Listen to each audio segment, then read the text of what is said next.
Yeah, first and foremost, the goal of the team was to go out there and play football.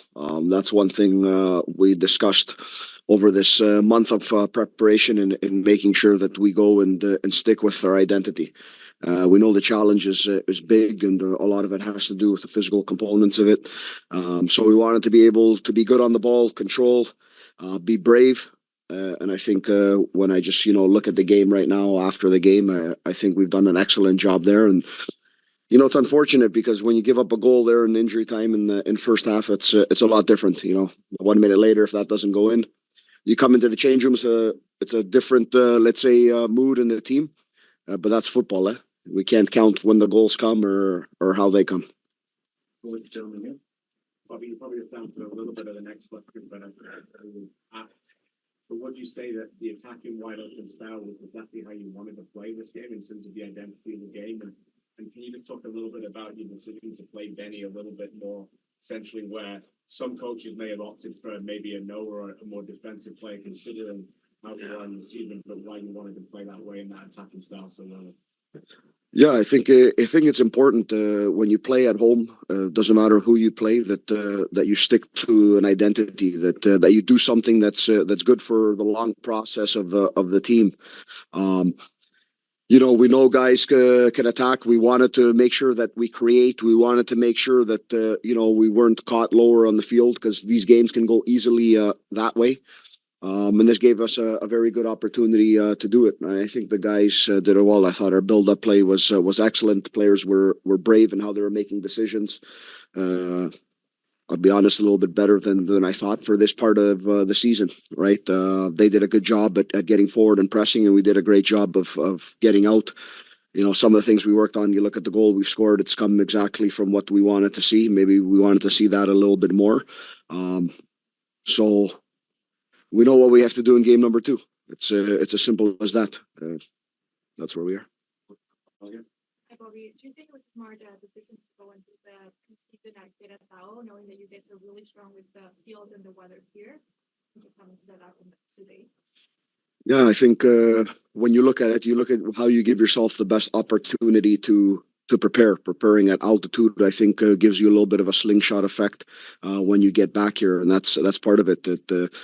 It gives us an ability a little bit to enhance where we are a little bit better. And we've seen that in the last week since we've gotten back. If you saw this team about 10 days ago, maybe you'd say there's no chance they're going to be ready to play because it's difficult to train at the altitude and so on. But we definitely got that slingshot effect that we're looking for. When we got back here, it's a very fresh team. And I don't think you can tell too much that this is a team that's in the 4th week of training from what we've seen out there. I think the guys may be feeling it a little bit, but that's the idea. We gave ourselves the best preparation to be as best possible prepared for 2 matches to give us an opportunity to play another 2. Go to the back there. Yeah. Chris playing in his first Concacaf game. How do you prepare him for the next Concacaf? Pretty simple. He did a great job today for us. He's a goalkeeper that brings a different set of skills. When you look at him, first and foremost, we're a team that likes to play with the ball, and he's a very comfortable player with the ball at his feet, making excellent decisions. Made some good saves for us tonight, and I think that gives him enough confidence to keep on going. Because that's what you want in a goalkeeper. Sometimes who's thrown into the fire. And the one thing I learned early on in my education as a coach from a big club like Ajax is, sometimes Champions League rolls around and a player who's never played before is in the lineup, and that's one way you give guys their start and springboard them forward. So very happy with his performance tonight, and I think it'll only get better.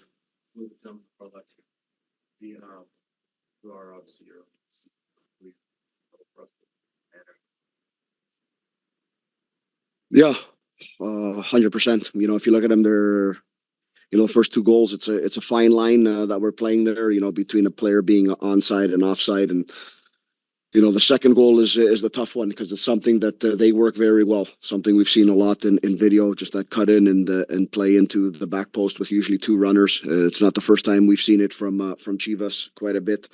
So that's the frustrating thing. But if you can take everything from video and it happens the same way in the game, then I don't need to be a coach, and we can figure it out only from video. I want to talk about the crowd. Yeah. The art department. So many clubs. So we've seen, Ford play for their 10,000 plus. Yeah. So many visiting fans. Do you think that's been a quarantine anyway, though? No, I love fans. The more the better. I don't care who they're screaming for. But for sure, many people left here tonight who may have come here. Obviously, ties back to Mexico and Chivas cheering for them. That tomorrow will be cheering for Forge, and that's the goal that you want from all of these games. I've said it before when we've gone and played in Central America and different places, and everyone talks about how difficult it is. And I'm trying to figure out what's difficult about it. As a player, as a coach, that's what you want to be doing. If they're screaming for somebody, it makes it louder, creates an atmosphere. You'd rather be doing that than playing in an empty stadium. So tonight, was excellent. Okay, we'd rather want a few more fans on the Forge side, but I think everyone who came here tonight, I believe, saw some entertaining football from both teams because there wasn't one team sitting back watching the other one play. Both were trying to be aggressors, and I think that's a big thing that we take from this game, and hopefully the fans saw that as well.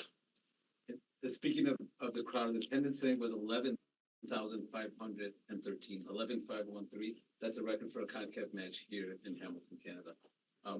We'll go with the gentleman in the back here. Hello, Guillermo, Sports Deportado. Just wanted to ask you, what were the challenges to have an injury and substitution very early in the game? Do you think that affected the whole match? Or the score would have been different? Yeah, you never know. In hindsight, everything is easy. At a reason we had Kwesi Poku playing a little bit higher on the pitch to expose certain areas. But at the same time, a substitution comes in Borges, and he creates from that same situation to tie up the match. So at the point, as a coach, you say, "Oh, this may be a little bit different than what we thought." But I thought Borges went in, did an excellent job. He's traditionally a guy who may start out wide and comes inside, but we asked him to stay wide in the game for those certain situations, and he's created a very good situation for us. So yeah, we can say maybe change things. It could have been different, but that's what the game is. Gentleman in the back of the room. Coach, how are you? Good.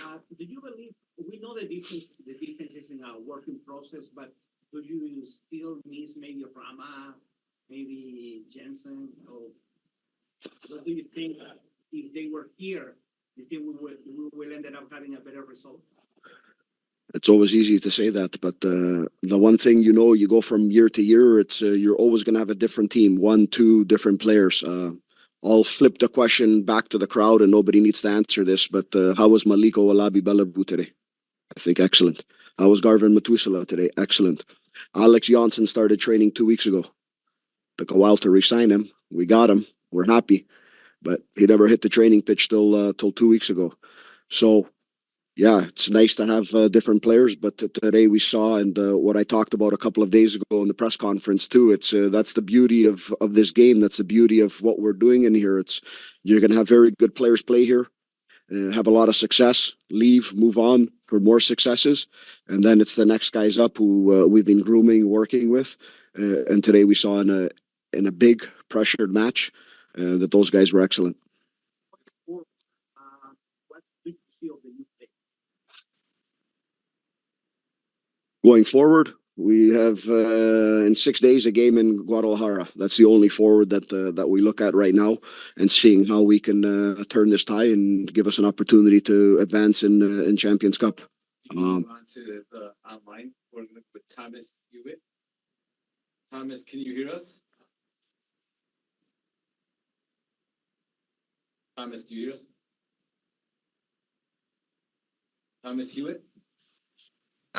Yeah, sorry. Can you hear me now? Yes, can you speak loudly? Awesome.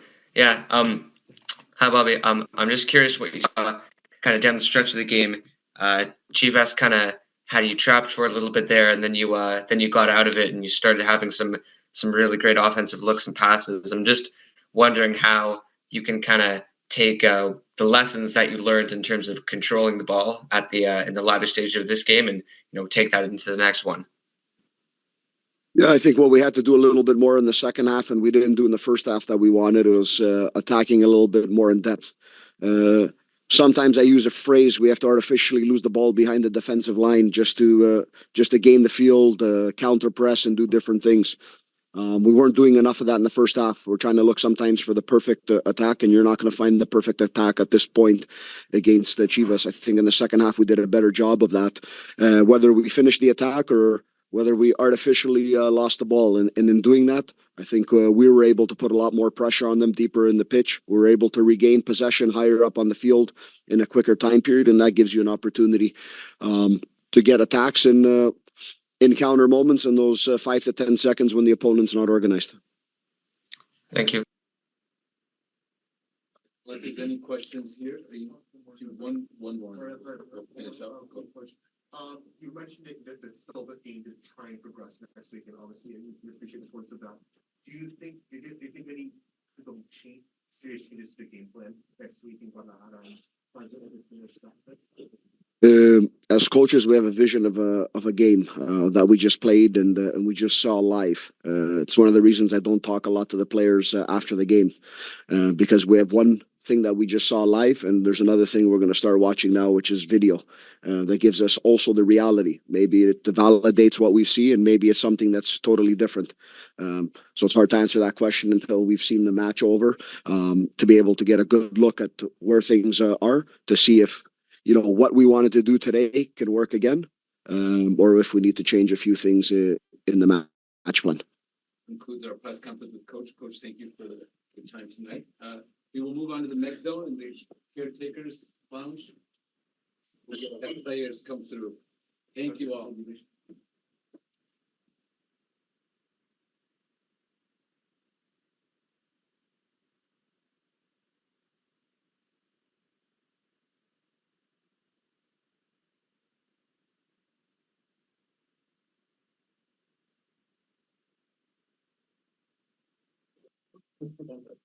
I guess.